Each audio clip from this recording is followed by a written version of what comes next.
everyone.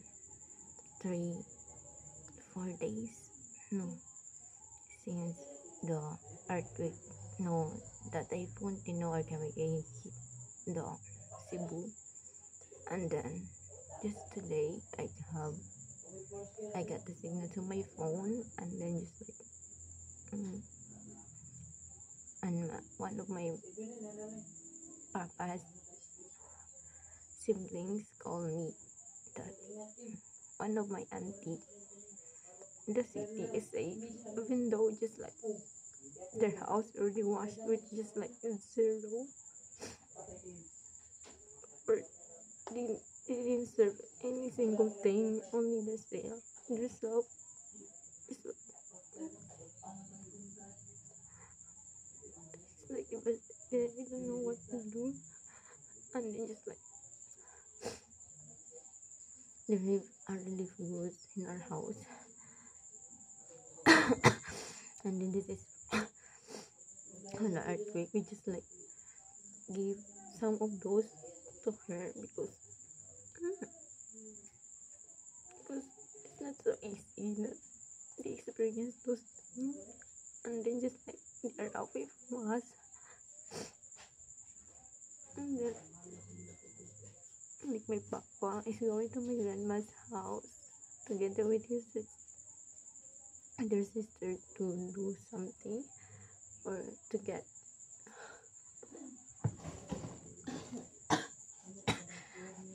some of her clothes so that we can let someone else to give it to her place, because we don't have car, we don't have anything that we can go there for our safety. And then there is one friend of my auntie will go there, and then so that we can give it to her. It's just like, you imagine that you help a single thing to someone else, but right now your auntie needs your help, need you by her side, but you cannot go there because still just like have an aftershock here, no electricity, no water, and there's anything also. And then there's another low pressure again. And I don't know what to do right now. I just pray for our safety, because until now I'm just not like okay from the traumas from the earthquake and then the typhoon. All I want is like to pray that everything's gonna be okay. No, hopefully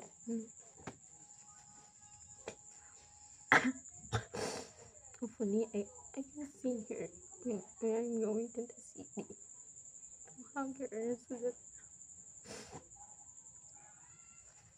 it is so hard to get away from you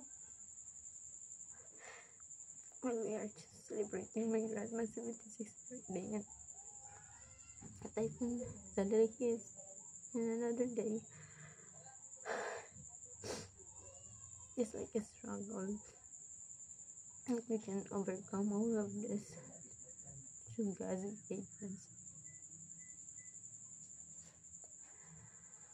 Hopefully, she will be recovered also from the traumas from the flood.